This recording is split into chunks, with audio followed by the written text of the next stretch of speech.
皆さんこんにちは。ゼルチャンネルです。今日はビカクシタに与える肥料についてお話ししたいと思います。この動画を見ると、なぜビカクシタを美しく育てるのに肥料が必要か、数ある肥料の中でどんな肥料がおすすめなのか、肥料を理解することでビカクシタを健康で美しくバキバキに育てることができますので、ぜひ最後までご覧ください。それでは解説していきます。肥料の必要性について、自然界でのビカクシタは生育に必要な栄養を落ち葉や虫の死骸や糞を取り入れるサイクルが成り立っています。人と暮らすビカクシタは自然界のような栄養を取り入れる環境になく、栄養不足となります。ビカクシタをよりきれいにより健康に育てるには、人間が意識的に栄養を与える必要があります。そのために肥料があります。肥料の役割について、植物が元気に育つには16の成分が必要だとされています。塩素、鉄、銅、マンガン、亜鉛、水素、酸素等です。この中でもビカクシタの育成に欠かせないものが窒素、リン酸、カリの3つになります。この3つはビカクシタがたくさん利用するために不足がちになります。この不足がちの3つの成分をはじめとし、補うものが肥料です。ビカクシタが生育するために特にたくさん必要となる3つの要素を肥料の3大要素と言います。肥料の3大要素、窒素、リン酸、カリです。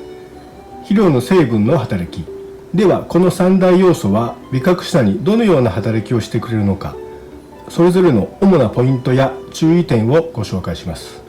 窒素、全体、葉、茎、根の育成に関わる要素です。人間が肉などのタンパク質を食べて体を大きくするのと同じです。不足すると成分が悪くなり、葉色も黄色くなったりします。また必要な体力が足りなくなります。また与えすぎると徒長したり、病害虫からの被害を受けやすくなります。リン酸、開花、結実を促進します。不足するときれいな花が咲かなかったり、大きな実ができなかったりします。花の数が減少、結実が遅れます。カリ、根の育成を促進、病害虫からの抵抗をつけます。与えすぎると根腐れしやすくなります。病気や虫の害も受けやすくなります。では実際に肥料の3大要素がどのように表示されているのか、パッケージを見てみましょう。窒素6、リン酸10、カリ5と表示されています。肥料容量 450ml の中に窒素 6%、リン酸 10%、カリ 5% が含まれているという意味です。これらの数字はパーセントであり、グラムではないので注意が必要です。ではこちらの肥料を見てみましょう。窒素 6.5、リン酸6、カリ19とあります。 500g の中に窒素が 6.5%、リン酸が 6%、カリが 19% 含まれているというものであります。同じメーカーでも成分が含まれる量が違うことがわかります。ではもう一つ肥料を見てみましょう。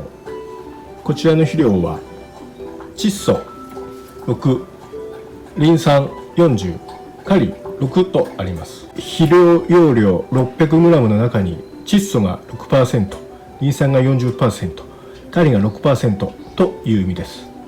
この肥料の特徴はリン酸が 40% と表示があります。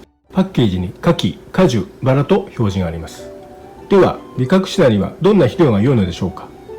ビカクシタには花が咲きませんし、実もつけませんので、リン酸はさほど重要ではないかと思います。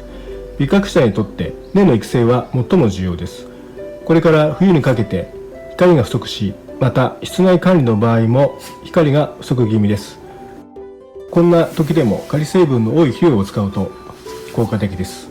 ビカクシタにとって必要な肥料はカリの成分が多く含まれているこの肥料が良いことがわかります。水に溶かして与えます。微粉ですのでしっかりかき混ぜて与えてください。くれぐれも分量は守ってください。与えすぎると枯れる原因になりますし、徒長の原因にもなります。以上となります。肥料を上手に使用し、健康で美しいビカクシタを育てましょう。それではまた次回の動画でお会いしましょう。